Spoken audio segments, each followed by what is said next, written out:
Let's get drunk at the director's garage. Let's get drunk at the director's garage. It don't matter wherever you are. Let's all get drunk at the director's garage.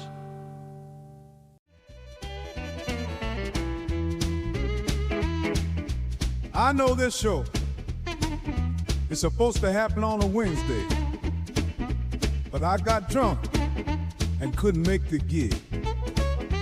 So I packed up my headphones and I headed out the door. And here we are today. Time to get this show started.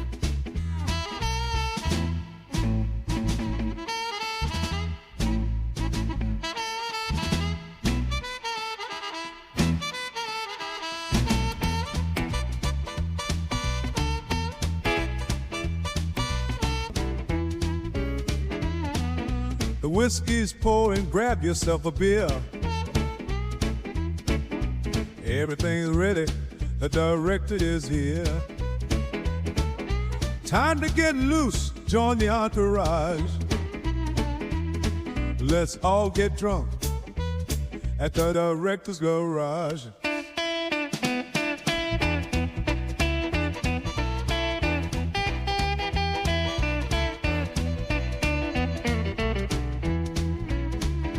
Let's get drunk at the director's garage.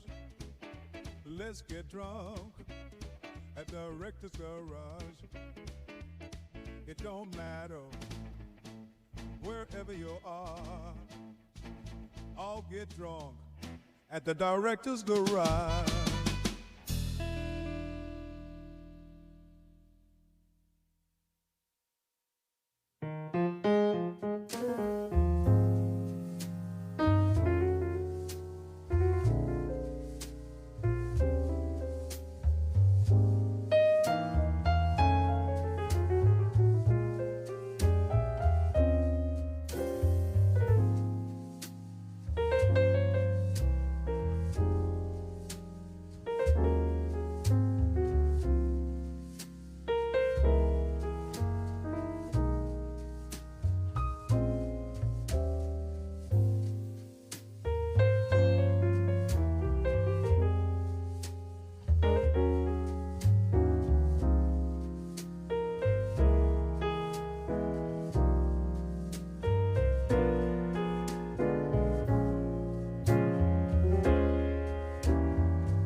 There we go.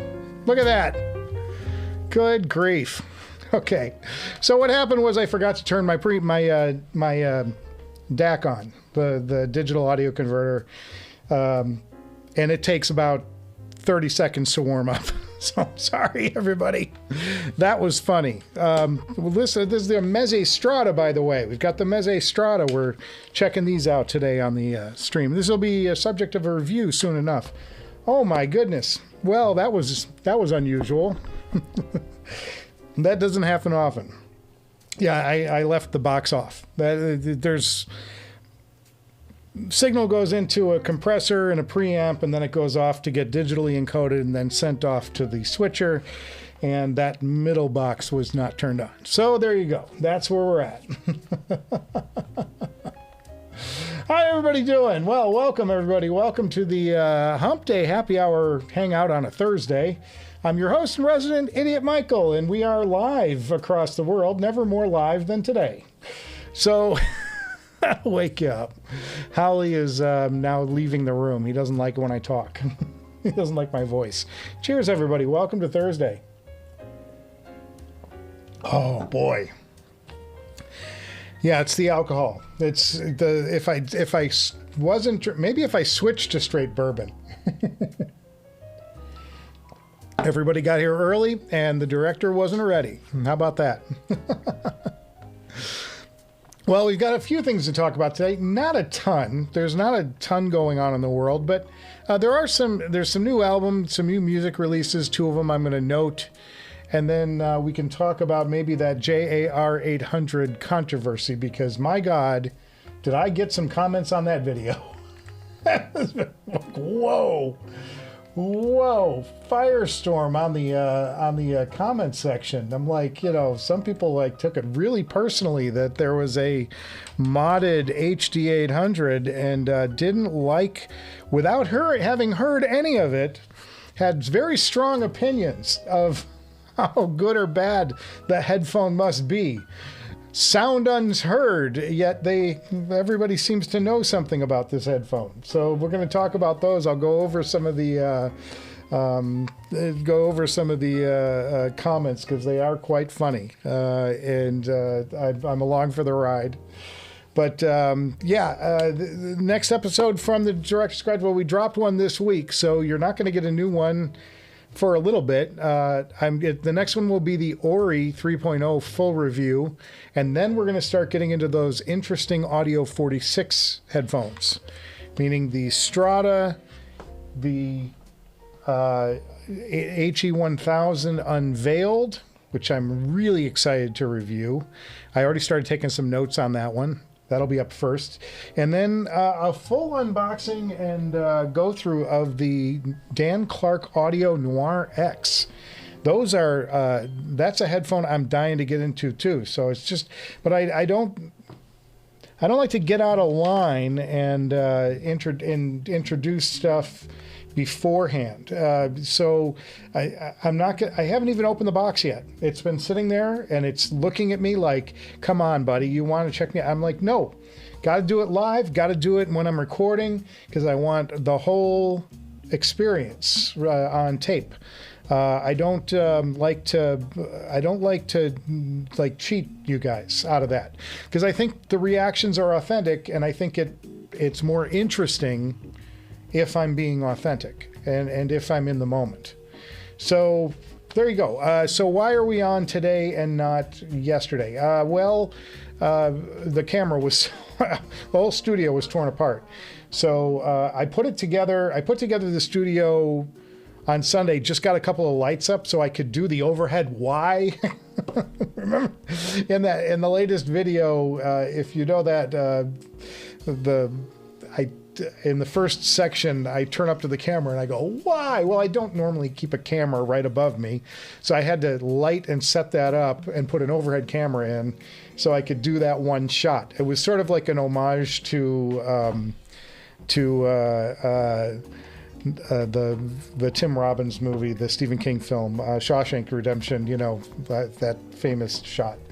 I just thought I'd do it for the fun of it, and threw it in. So it was kind of fun to do, but that's the only reason. The light's been set up for days, but the camera and the wiring and all that has been ripped out because of an open house over the weekend. So there you go. And again, I'm sorry about the audio up front. I literally forgot to turn one of the components on, and it just so happens it's the component that takes the longest to turn on. It's a 30-second process to reboot this thing. So when it goes down, it's like you're waiting. There's a lot of wait time. So I finally figured out what was going on. I was like checking the wire. I'm like, did I pull a wire out? Because I did rig my overhead camera for today. It's right here, just in case we want to take a look at anything like this Strata. We can, check out the driver or whatever, see what's going on with that. I like having that overhead camera up when I can.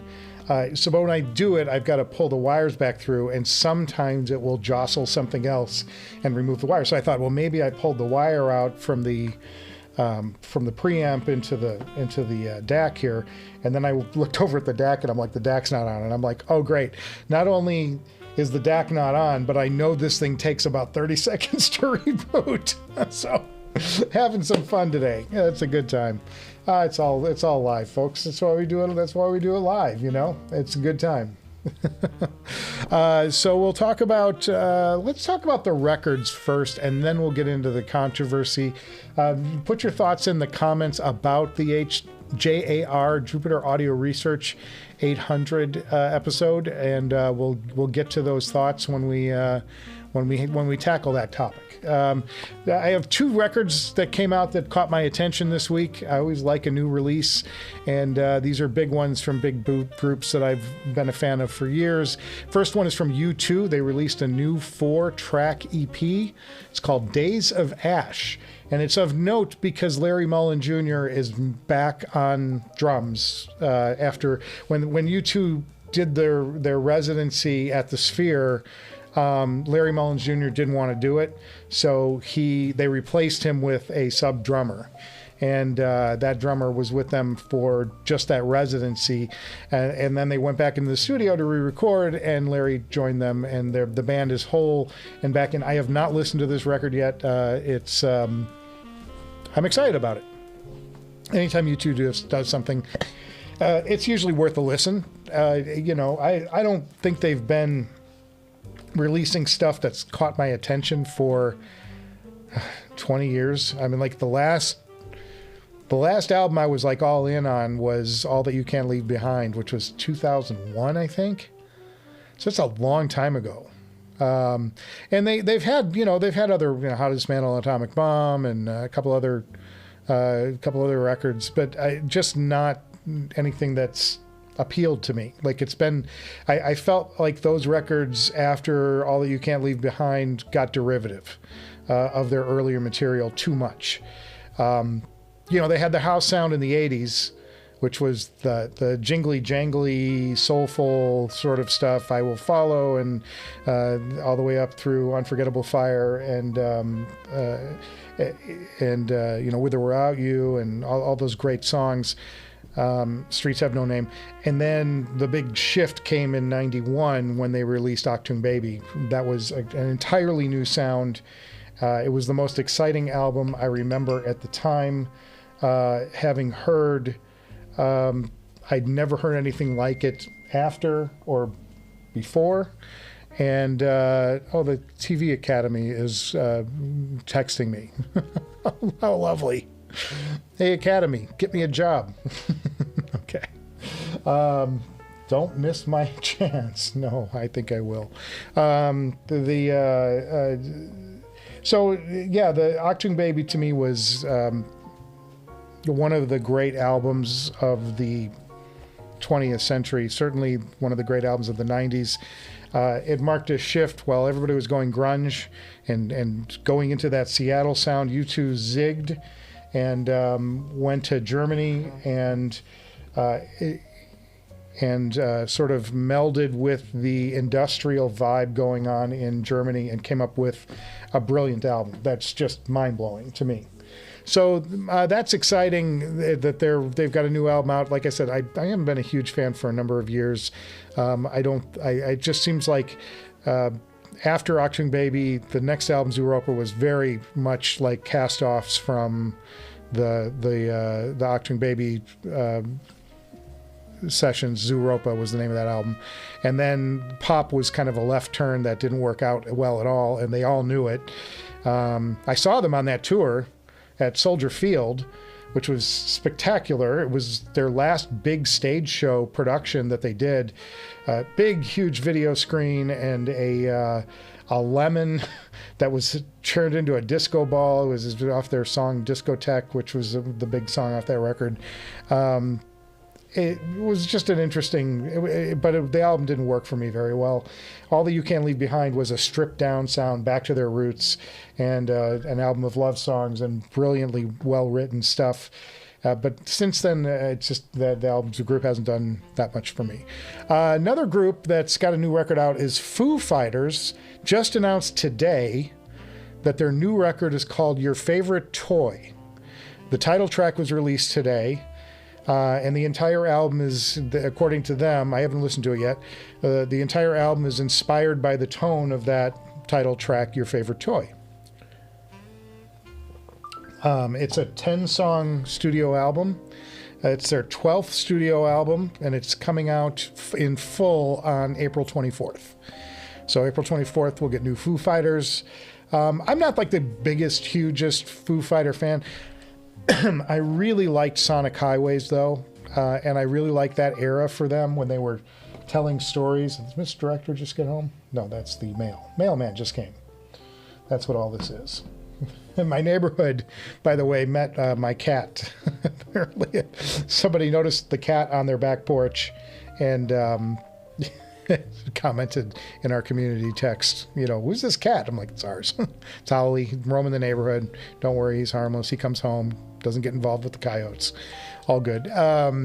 Anyway, the 10-song album, full album. It's their 12th studio record, and it's their second album since the death of Taylor Hawkins.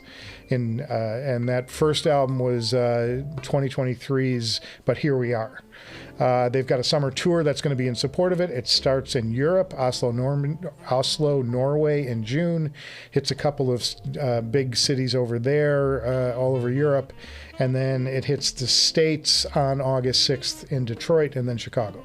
And I think they have a Canada stop first. So Foo Fighters, new Foo Fighters on the way, and that'll be good. That'll be good. And that's my album report. If you have new music, put it in the chat. If you have some new music that you're excited about, let's put that in there and we'll talk about it. I'm always excited to talk about new music. Music is the reason we are in this hobby. I don't like to lose track of that fact because we get too often sidelined by technical stuff, resolution, bass performance, treble, shouty mids, all the things. I don't mean that about this headphone necessarily. I'm just holding it up as an example. And we forget to talk about the music, which is why we're here. So to not to get a little preachy, but I talk about music often. And one of the best parts of the Patreon show, the Hangout, is everybody who's there contributes. And once in each episode, every month, it's a monthly Zoom meeting, we go around the entire room and everybody gives album recommendations. So you walk out with a virtual crate of new music to listen to that you've never heard before. And it's all recommended by folks who have really interesting taste. And some of it you're not going to like, but it's great when you get turned on to somebody that really you haven't heard before, and it's like, holy cow, where has this artist been all my life? It's like, well, they've been out there, you've just been not privy to it, you just don't know. So, and there's so much music getting released now, and it's all on digital, and some of it's AI, but it's great that it's great that it's easier to get your music released today because of streaming and online stuff, but it's also harder to get noticed because there's so much of it. There's this huge volume of music that comes out now, and it's hard to get find people that bubble to the top that are worth listening to. And the streaming services, you love them, hate them, they're so good at showing you things you haven't heard that are similar to what you've already listened to. So I have found so many great artists through streaming. And one of them was my recommendation last month, the artist Carla Bruni, an Italian singer who sings Italian, she sings French. She's an Italian woman, supermodel, who sings in French. And I just fell in love with her voice and have been absorbing all of this foreign language singing. And interestingly enough, the stuff that I don't like is the stuff she sings in English. She has a couple of records where she's singing in English, and I'm like, it just sounds to me like she's singing words, and they don't mean anything to her. So just interesting takes, but music is the joy for me of this hobby, far more than the headphones, the amplifiers, the tapes, the albums, the streaming, and the digital converters, and all that crap. They're just items to deliver the music to you. The music is by far the most important thing. And finding a good mastering of my favorite records is paramount for me. Like, I want to find the best masterings of what I listen to, because the mastering is where the source. That's as good as the source. So there you go. All right, so let's go through a little bit of chat, and then we'll get into the controversy over that. Oh my God, boys, I have not had a chat go that negative. Comments on my video. It was shocking. Cheers, everyone. It was, you know, just a bunch of stuff. I was like, man. All right. Greetings from Manila. Oh, home of the Philippines. Vegan Vicar checking in. And the site of one of the all-time greatest fights in boxing history, the Thrilla in Manila. George Foreman against Muhammad Ali. That was my Howard Cosell. Terrible. Tick is early for once. Let's get drunk at the director's garage, but I'm already drunk. Well, apparently my audio was drunk this morning. 10 a.m. It's no getting drunk, but he's got his coffee. He thinks I'm muted. Yes, I was muted. I was like... Turn the component off. There we go. Hello. Tick 29, picking up a pair of Stax L700s today. Those are the square ones, right? The L series are the square, the boxy cans. He's been on his list for a while, but finally found a pair here in Australia. Well, as long as I'm going off camera today, I'll show you one more thing. Hang on. There we go. Nothing says YouTube viewership like the director going off camera. I like this Stax here. And I get grief for this because not everybody agrees. Let's turn on a little light. Let's do this. Let's do this. It'll be upside down to you, but here we go. Stax SR007. Haven't shown these off in a while. These are vintage. They're from the early 2000s. Still have the product card. Look at this. I mean, this is sweet. And there they are. Brown leather. Not removable cables. This is back in the day when Stax cables were not removable, but a beautiful bronze color with a brown accented leather and cable. Very simple suspension system. These are, you have double bands of wire that are padded by leather. And what does this do? Resonance. It keeps the resonance of the headphone down. So brilliant and so simple. These leather covers on these double rings, they keep the headphone from making self noise. Very smart, very sharp ideas here. Trying to find out where the left and right cup is because I haven't worn these in a while. Love the system here because, I'll show you over the head. Look at this. The pads rotate on their axis. So you can set them how you want them. And the cables also rotate. Look at this. The entire driver will turn so you can get your cable orientation right. Okay, so I found the L and the R. And the pad's backwards. Okay. First thing I noted. But love these headphones. Love these headphones. They're not as sharp as the they're not as sharp as the oh, look at the driver. Oh, sweet. These things stay in the case most of the time. I don't pull these out enough. I should do these more. They're not as hyper detailed as the later stacks, the 009, 009S, the certainly not the X9000, but they deliver a better frequency response for my taste, and for that I'm very grateful. But I love these, and they're really well cared for. They're beautiful, beautiful headphones. Very well done by Stax. That's my favorite Stax, I think. I don't know. I like the SRX9000 is a good headphone. It's just a little bit, you know, it could use a little bass boost for my taste. These are great. These are great. Beautiful. But I like showing stuff like that off when we get into a topic. Very fun. Very fun. So congratulations, you're getting your Stax L700. Show those off. Go live to the laptop of death. Where is my browser? There it is. Stax L700. Yeah, they're the square ones. Here we go, images. I gotta go to laptop, MacBook Pro.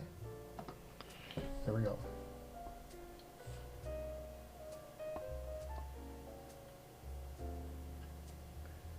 Plug for major hi-fi. There they are. Very interesting headphone. Very interesting headphone. They've got a whole series of these. I think there's an L300, an L500, and an L700.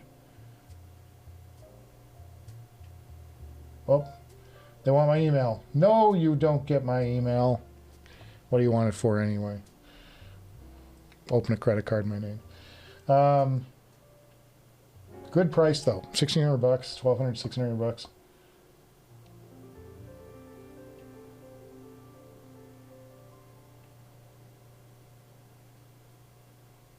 Lots of detail. That's what they say.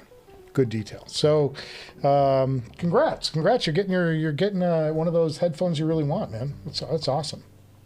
It's good times. Good stuff. Tick 29 for the win. Ryan Dietz in the house. Cheers, Ryan. Just thinking about those mod houses the other day. Had to put them away for the open house, but they've been out for a while. Been listening to them. The Tungstens, amazing headphone. Amazing headphone. Huge achievement by Ryan. Fantastic stuff. Mario C says, don't know if we care, but Dominique Philomé has a new album coming out tomorrow. Huge fan of Dominique. And her albums are featured frequently on our weekend show. A lot of people recommend her, for good reason. Great singer, phenomenal singer, and always well recorded too. The recordings of those records are fantastic. Binary feedback, late to the party. You didn't miss a thing. Don't go back and rewatch the first minute and a half where I was trying to figure out why my microphone didn't work. Oh God. Tick's in Australia. Man, we go worldwide around here. I love that you guys are up from all over the world. That's one of the things that I think is great about this community, is it really is worldwide. I have friends in Germany. I have several friends in Germany. I have friends in, we have the Philippines, we have Asia, we have Canada, everybody. Brits, we have a number of Brits in our little community here. Fantastic stuff, man. I love that we connect across over all this distance, and we connect over our passion for music and headphones. Fantastic stuff. So awesome, man. So awesome. It's one of my favorite artists right now. Yeah, there's great stuff. I haven't done a deep dive in a while, but probably overdue. Could be some good late night listening. Fantastic stuff. If I heard an interview of her today on a Montreal radio, and and you're in for a treat. Don't know if you saw her performing live, but her show is incredibly more enjoyable than her album. And I'm sure there's some YouTube stuff out there worth checking out too. The radiator style. Yeah. For the L700. Would you recommend the 007?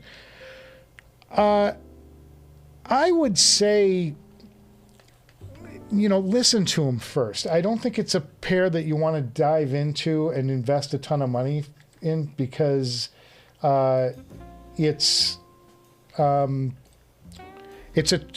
gonna love it or you're not gonna love it, and because it really doesn't resolve as well as some of the other stacks, because it's an older model. It's like early 2000s, especially the older ones, the Mark 1s, which is the one that everyone covets. And I picked it up because a guy from Iceland who made my Molnar amp, the Carbon CC that I had around here for so long, highly recommended them. Said, I know your sound profile. He said, you're going to love these. And I like them a lot. They're not end game for me, but they are a very good headphone. And it's neat. I love that I have something in here from 20 years ago or so. That's sounds that can hold its own against any of the other headphones I have here. They give you little different flavor. They're not quite as sharp, but they're also still very fast because they're an E-stat. And their tonal curve is more favoring the bass than some of the other models, which is one of my complaints about E-stats, is they are so... They struggle to produce a lot of bass. And part of that is, to get bass out of anything like that, you've got to have a ton of power. You've got to have a very powerful E-stat amp to move those diaphragms, but whatever. I think everybody, they're great for classical and stuff like that, but the 9000, the 007 Mark I is a headphone that I think can play in my genres a little more. Like, better with acoustic music, not so great for like metal or hard rock or things like that, where you've got thumping, huge bottom end on stuff. But for folk music, where you want a very nice timbre on an acoustic guitar or stringed instruments, it's a really good experience. I enjoy it. I enjoy the headphones. But I always say, try the stuff before, if you can, try it before you buy it. Because it's a lot of money to be thrown around. These are over $2,000 and they're used. It's hard to find a pair sub $2,000 on the 007 Mark I's, especially if it's a vintage copy. Because the vintage, you get into a certain era and it's like, it's like anything. The super headphones of old still sell for a lot of money. The original HE1, those kind of headphones. It's like they're just crazy expensive to get into. Anyway, cheers.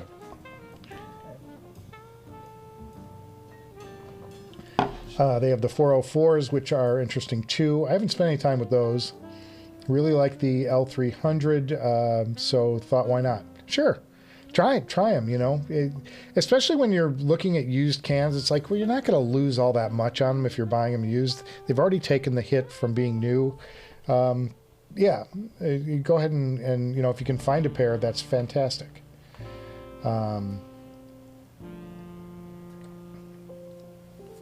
Big fan of stacks, so a different pair would be great to have. Sure, absolutely.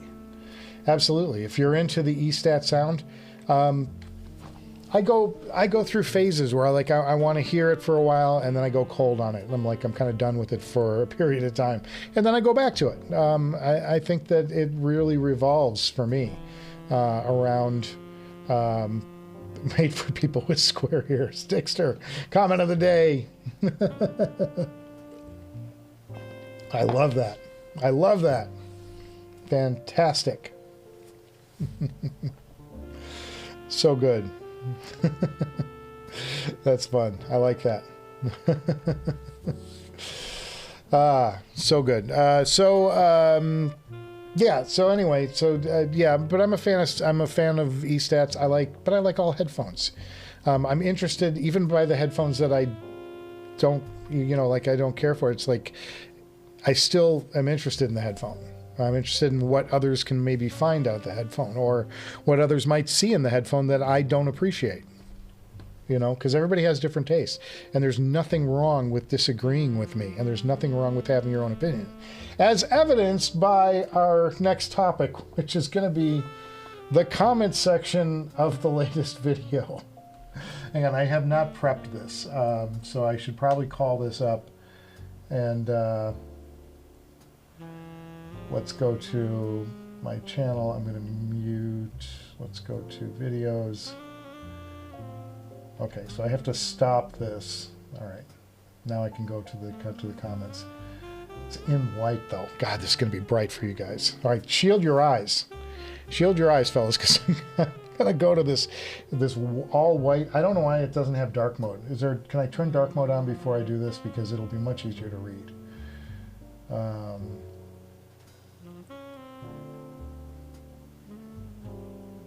Oh, there we go. There we go. All right. Now we got dark mode. This is better. This will be easier on the eyes.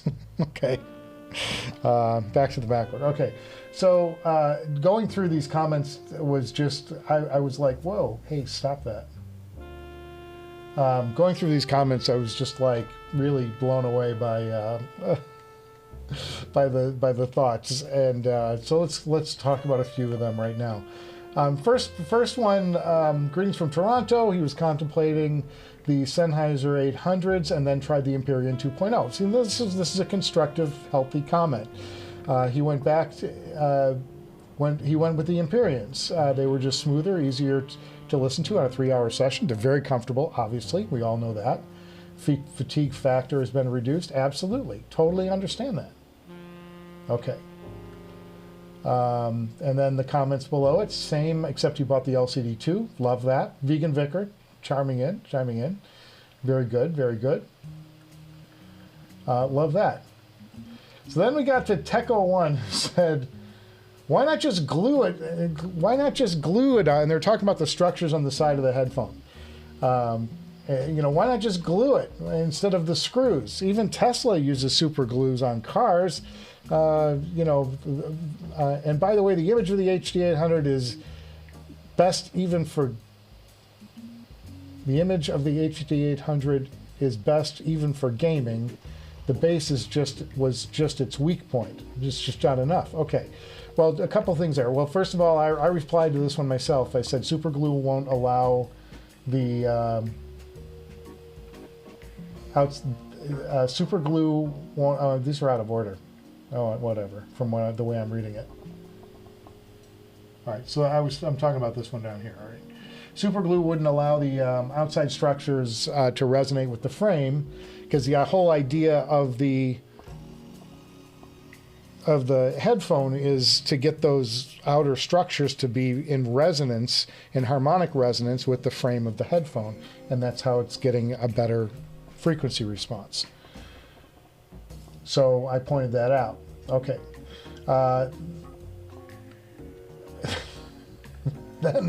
Then we go to Andrew, who says, looked up some of the measurements of these, and it looks awful. Why would anyone pay for this? It's just EQ a bass shelf to the original, and it's easily one of the best headphones. Wow. And I'm like, well, okay, but I think he's getting more out of these than just an EQ, and at least in my experience. And it's interesting because I highly doubt anybody but a few of us have actually heard this headphone, because it's so hard to get your hands on. So I'm like, he's not selling thousands of these, he's selling dozens of these. So I'm like, look, I hope Andrew's heard the headphone before he just says, why would anyone pay for this? Because it's really doing something, interesting to the sound. Okay. All right. Then I have Mirror Black saying he has the original HD-800 and cannot stand it at all for music. It's horrid for metal.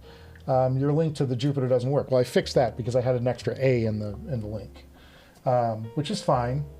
Fine to point that out, but I'm like, my point is that this new version improves on what the HD-800 was. It drastically improves. He's rewiring the driver.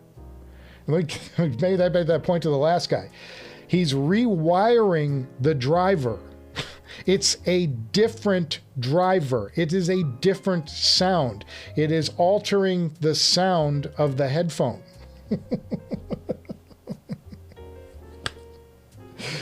Totally different.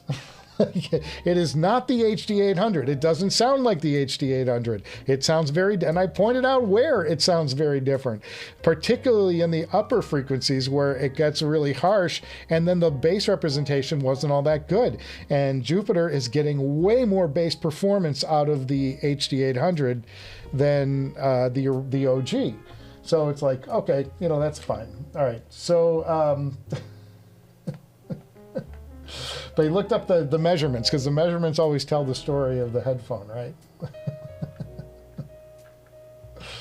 Oh, this is funny stuff. All right, so then we get to Joe, and Joe's was pretty direct. I got to find Joe's in here.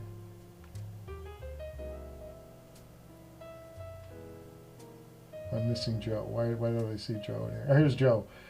Holy LARP! $3,000 mod headphone. Wow. Audio is a clown fiesta. And I'm like, okay, well, y'all don't have to buy it. Here we go. Sorry, back to the internet. So, $3,000 laughing my effing ass off.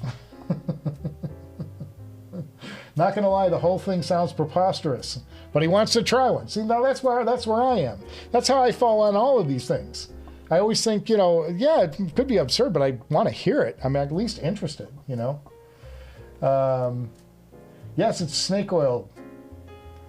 Korean man even says the different serial numbers sound different to him.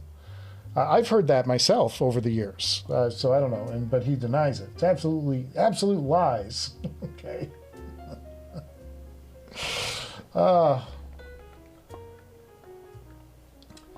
Sire had a really good one. Let's find Sire. Oh, here we go. Here's Sire. Looks like more placebo BS. And then Chris had a really good response to him. Literally acoustics, but okay. So it's like a little back and forth struggle. It's funny. It's so funny. Couple more, then we'll blast out of this. I just think this is fun to, you know, to go through some of these. And then Neil was critical of it, and he said Neil's our good buddy for, well, and it's fair to be critical. It's fine. This young fellow is a one-man show in Korea, highly risky from U.S. perspective, and no guarantee that the tuning will work for you. And that's fair. That's a fair. That's a fair comment. I would just say, you know, I mean, I'm interested in the headphone, and it really does sound good. Way too expensive. I would argue that these sound, for the money, they sound really good. They're actually, to me, they're a bargain for what they deliver sonically, in my opinion, and that's having heard them, you know. And Mario said, avoid them. If you don't want to buy them, don't avoid them. That's fine. And then Kevin says he agrees with them. Spending $4,000 on an HD-800 that would typically cost less than $700 is ridiculous.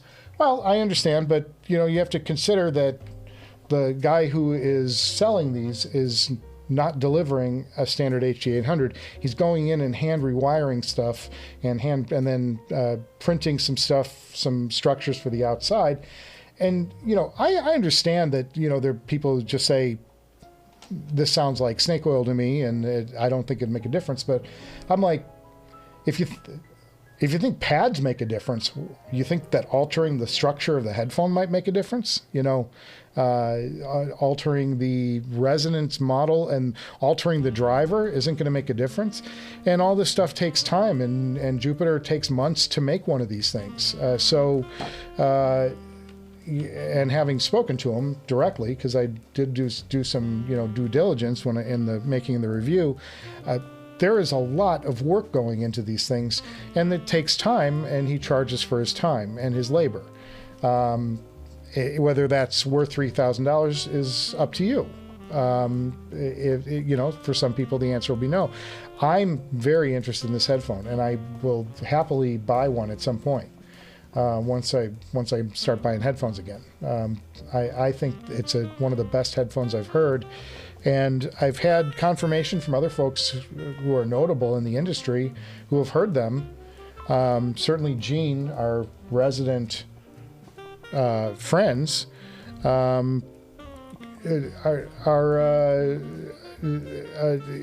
he has really good ears, and he's the one who turned me on to these things in the first place. I wouldn't have never known of it if it wasn't for Gene, and somebody that I truly respect in the business, saying to me, that this is a headphone that is exceptional.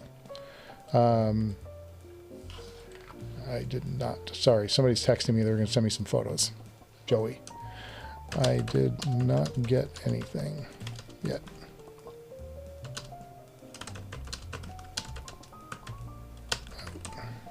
Okay, there we go. Was trying to get some viewer photos for today. Tapping my resources, my peeps in the Patreon stuff, because they will send me sometimes some things to take a look at. I'm gonna check the junk. Nope. I don't see anything. Okay. Although somebody wants me to join there. Somebody in my email wants me to, hey, if you want more views, I'll get you more views. I'm like, yeah, you'll also get me banned from YouTube. So anyway, those are spicy ass comments. I have not seen my my videos get that kind of fire through it.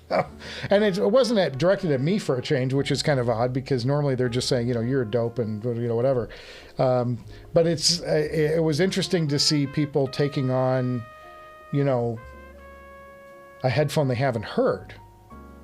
I pretty much can guarantee most of these people have never heard this headphone, because there's only a few of them. There's only a limited number of them out there. And I didn't even know Jupiter Audio Research existed. A couple of guys in the chat said, oh, my buddy had one, and he was raving about it. He's in Germany. One kept yapping on about them, about how great they are. And I'm like, yeah, I can see why, because I experienced them myself.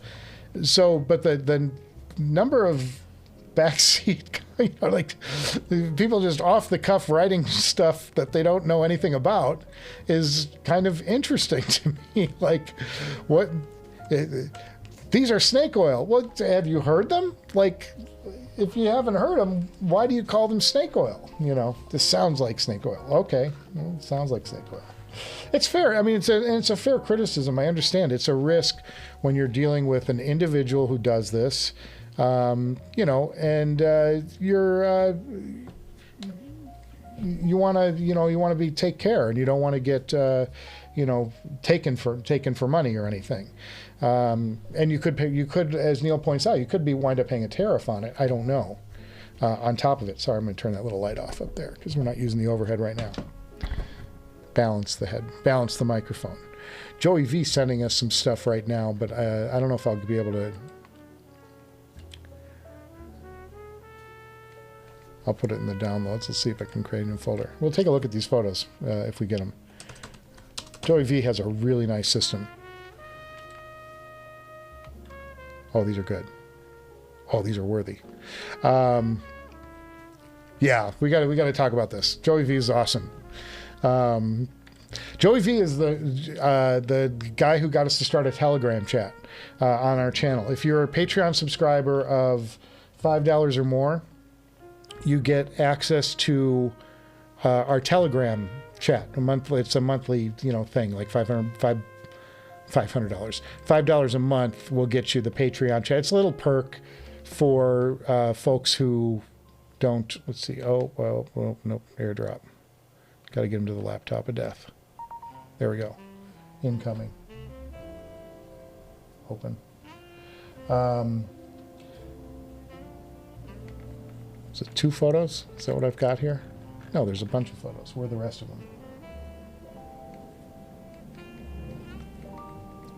Only 2 showed up in my folder. The nerve. The nerve.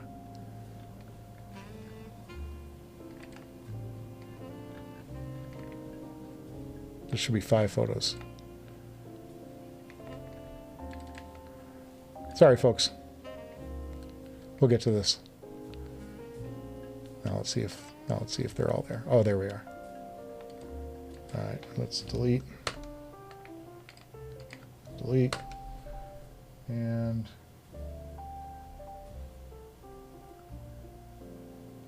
these will be good. I promise you, this is worth the wait. This will be worth the wait.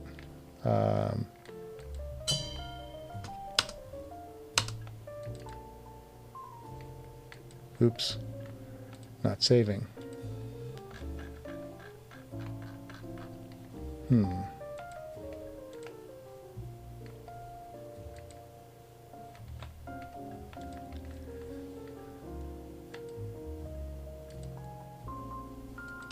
There we go.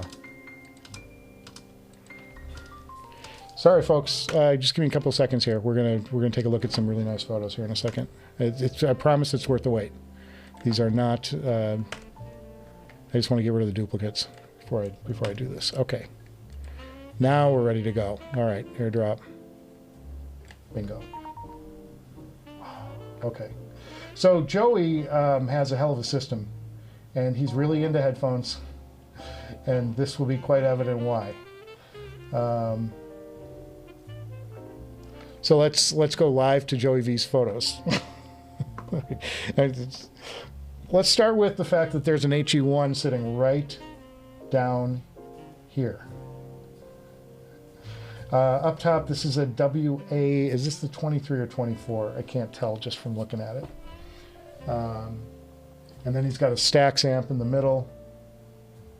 Bunch of other gear down below. I'm going to try and read along with this. So yeah, you don't even see that many HE1s in the wild. You know what I mean? Trying to find this rack here. Where's the rack breakdown?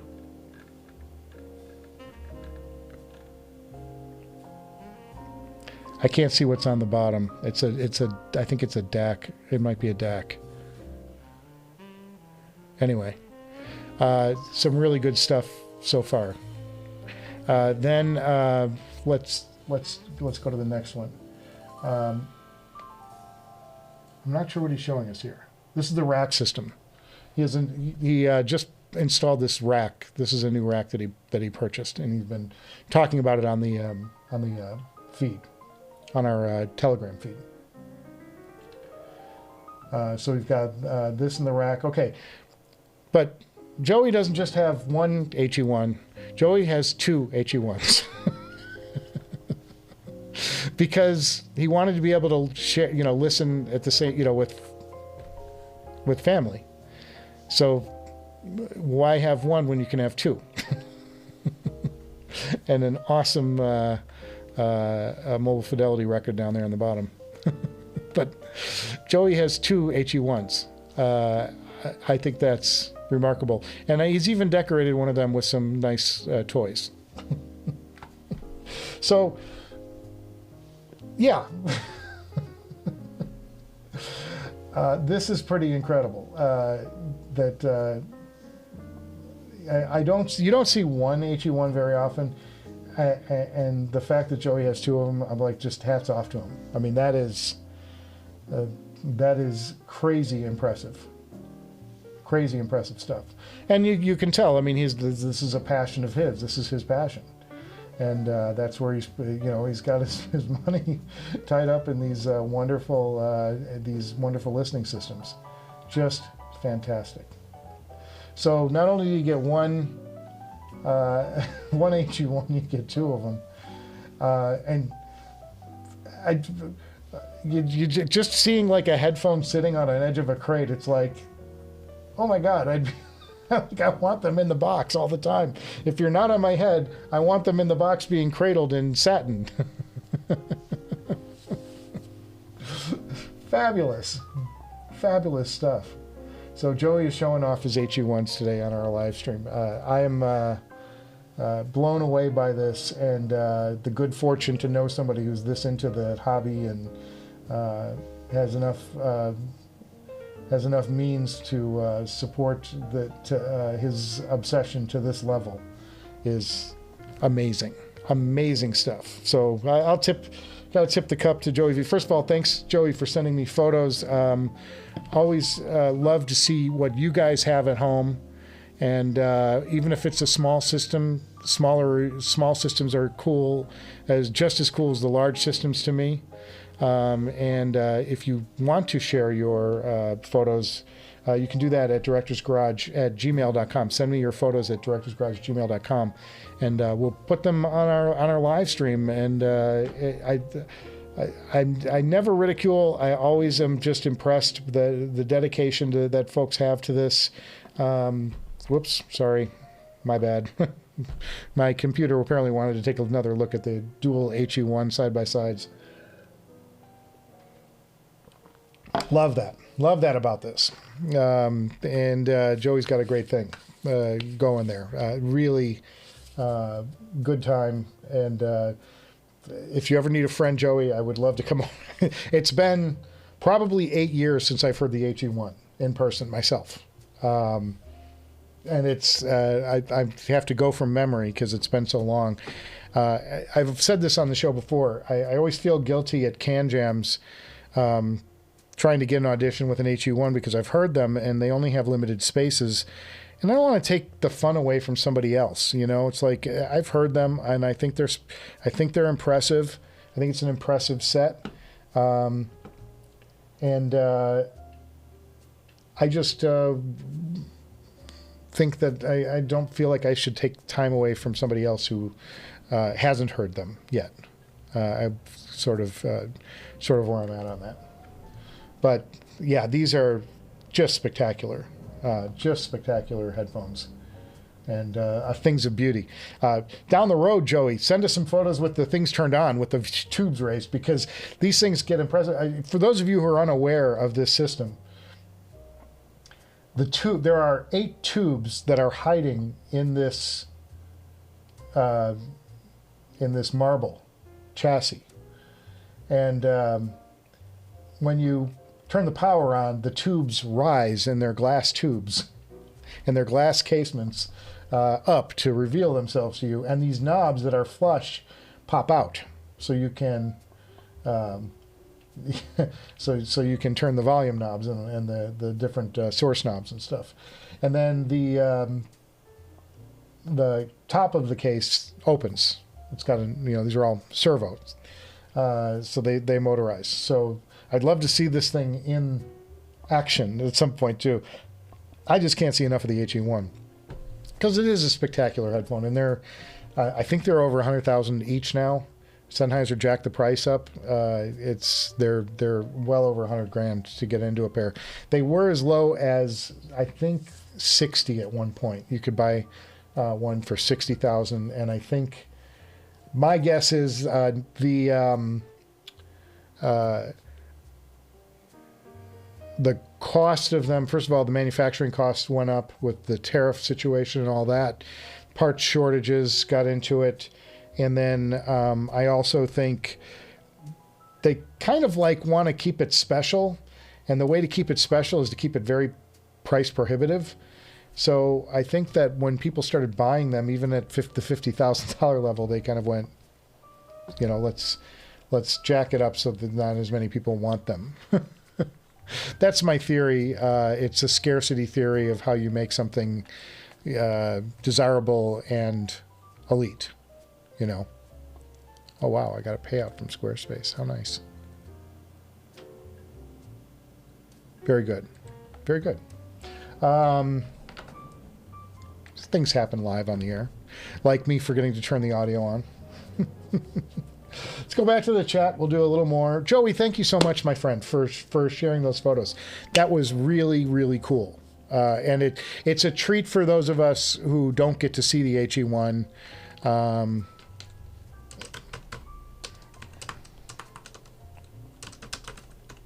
And I just thanked him in the chat, in the Telegram chat. But I love the Telegram chat because it is immediate, and there are people who can, we can interact really quickly. It's not like sending an email and waiting for something. It's like people can chime in, and it's been very active. Like probably a few tweets a day, or a few people chime in a day. It's almost a daily thing over the Telegram. And that was all Joey's idea. He's like, why don't you start a Telegram? So I started. I named it the Director's Garage Tavern. We have the Hangover Hangout, we have the Happy Hour Hangout, and we have the Director's Garage Tavern, which is our Telegram chat. Super fun. And it's been lively. People send up photos, and Ken from Ken's Workshop, one of my favorite people on the planet, he's always contributing, and Joey V's got tons more posts of his system on the Telegram. So you can do a deeper dive if you want to join the Patreon and get into that. But it's up to you. You don't have to. Nobody has to do anything. You can buy this shirt, though. You want to buy the shirt? Let's do that. Let's do that plug while we're here. I don't do this very often anymore. And that you can do that at the Director's Garage, directorsgarage.com/store. We'll take you right to the merch page where shirts like these, and we have polos and white shirts and cool water bottles that I use, and mugs with our logo, headphone stuff. Very cool. A lot of fun. Go over there. It's kind of fun. Try to keep the costs as reasonable as possible. Some of the stuff is a little more pricey because the stocks are more pricey. I'm not looking to make a fortune on this stuff. It's me just trying to spread the love and keep the enthusiasm going for our community, which is what I do this show for. And lots of fun.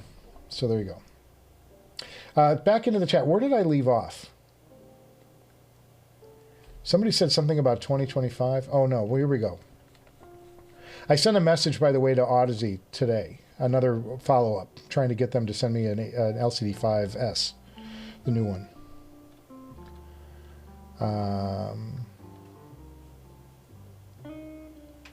Mario says he's never tried the stacks. What model should I look out for to try a pair of these? The L500 is a pretty good median stacks to try. 007s are not that expensive if you get an older one.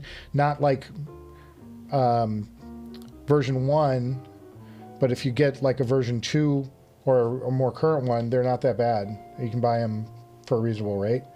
Binary feedback in the house. Cheers, my brother. Picked up a B stock LCD-5OG this week. Early sound impressions are mixed. They creak, the frame creaks in a distracting way. Interesting. I don't remember the frame creaking or not. I wonder if that's why it's B stock. Audeze would probably take care of that if you bought them B stock from Audeze. They'd probably be willing to make good on that. What I noted about the LCD-5 is they're wicked fast. They're a very fast headphone, but they're a very neutral tuning. So there's not a lot of bass enhancement. There's not a lot of bright treble, like a sparkle treble up top. They're more on the neutral side, which is great for production work. I love them for production work. But for just listening, I like headphones with a little more flavor. But they're a technical marvel. Like the technicals on that headphone are ungodly. Like one of the best of the best. They're just, the tuning is just a little too tame for me. I like a little more, flavor. A little more punch down low, a little more into the sub, those kind of things. If anyone knows a fix, let me know. Some people have recommended hex screw tighten. Yeah, try those for sure. You have to figure out what's squeaking. I know the headband, there was a replacement for the carbon fiber top, and I bought one because it was too clampy for me. I have a big head, and they came out with a more relaxed top band. Mario C1212, look out for the L300 with the 2525 Energizer. It's a Stax amp. They're much cheaper. That's good. That's a good trait or a good tip. Thanks, Tick29. This is director in the house, so I have to start wrapping this up soon. No problem. It's a good starting point without dropping a lot of cash. That's a pretty fair assessment. I would listen to that. Pay heed and find used. Don't jump in new, because new you're going to pay. I don't even know if you can get them new anymore. Are they still making the L300? Some of them, they still legacy some of them. People ignorantly judging something sums up the internet. I know. Talking about my reviews, I was blown away by that. I was just like, oh my god. The connector setup on the HD-800 is probably the most asinine connector setup ever. I agree. And I hit them for that in the review. In fact, one of the things that I was like, gosh, Joe, Jupiter, if you're taking apart the headphone, why not replace that connector? You could replace that connector pretty easily and like make it just 3.5s, because that's what it should be. Ideally. Anyway, yeah, it's terrible. The connectors don't make sense. First of all, they're proprietary. So all of your other cables, you're out of luck. It's got to be a Sennheiser specific cable or you're out of luck. That's part one. Part two is they're kind of hard to deal with. They don't connect and release predictably. Like there's a lot of jiggling going on, and I'm like, it's not like a fun, slick system. So there you go. Just a dad in the house. Cheers. Didn't know you could EQ the original Apple EarPod to sound like an Abyss 1266. I know. Well, that's what I'm saying. Like, there's a different driver. It's like, you have to understand, he's rewiring the driver. He's changing the windings. You got a magnet, big, huge magnet that goes around the coil, which on the inside, and those two interact, and it makes the diaphragm move and push air. So if you're changing the wiring, you're changing the conductivity of the electromagnet that makes the sound. I'm like, it's gonna be totally different. And what he did with it was able to pull a lot more bass response out of it, and made them sharper and more responsive. Fantastic alteration. I give it my top grade. I do think it's one of the. It's in my top 3 to 5 headphones of all time. If I had to put it there. All right. Makes this again. We're talking about the Joey V setups. Yeah, he's never showing any of his gear again. Binary feedback. You better show your stuff, because it's important to see what everybody's into. And I don't have I'll never afford an HE1. It'll never be in my collection. But I appreciate that somebody has the means and can do it. But I also appreciate the guys that put together a killer system for $800. And the stuff that Neil is doing right now with the IEMs, and he's finding great IEMs that don't cost a ton, that have tremendous performance, and he marries them with components that won't cost you an arm and a leg, and he has a quality experience out of it. There's nothing wrong with that. I mean, I love the high end too. I love the big stuff that I have here. I think it's more interesting to me to see where the consumer edge is being pushed. I don't consider the HE1, as beautiful as this is. I don't think Joey would say this either. This isn't a consumer setup. This is an elite setup. This is like outside the norm. Like, most people won't have this, and that's the point. So I don't consider it like something that's like attainable by most people. It's not reasonable. But I do think that you can attain a $4,000 headphone if you save up for it and buy smart and, you know, spend your money the way you want to spend it. But, you know, I think it's attainable. That's unobtainium. Like for me, that's like, it'll never be in the, just like the Aperio, the Shangri-La Senior, these are unobtainiums. These are stuff that's fun to listen to when you get a chance to, but it's nothing I would have at home. But it makes it special when you do get to hear them, right? Because it's such an interesting, you know, this is the where the high end of the high end was, at least when they came out. Great stuff, though. Joey V, you're the best. Thank you so much. Cheers, brother. I don't think they make the 700 Mark II anymore. Yeah, I don't know where the Stax lineup is right now. I know that they have a brand new 007 take on the 007, which is great. And I know that they have the 009. They're still making the 009S. And then they have the X9000. But I don't know if they're making the squared off cups drivers anymore. They were a few years ago. They were. I was surprised because they're kind of like funky 70s looking stuff, but they're still making them. They were still making them a few years ago. But you can find them used. They're all over the place used. You can buy them used, and I would highly encourage you to do that from almost any headphone because it costs a lot, to be buying new. All right, folks, I'm going to wrap this up for today. I am so excited by today, and thank you, Joey V, for sending in your photos, and thank you for everybody who commented on the video. I have there's no hard feelings. Like, you can call me anything you want in the chat. I don't care. I'm fine with it.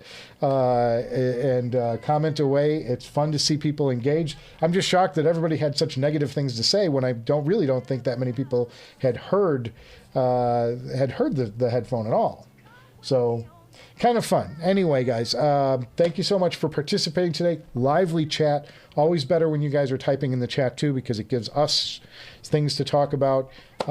Next video is a ways off, so I'll see you next week on the live stream. And until then, I'll see you before you know it. Cheers, everybody.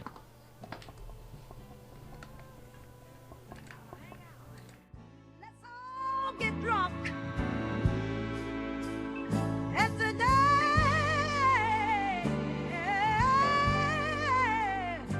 Director's garage.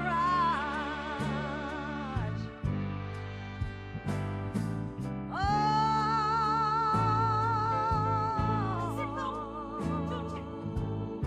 set his headphones down.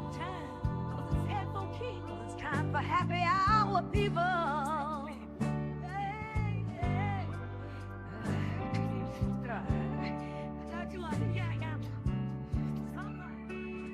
Let's hang out and get wasted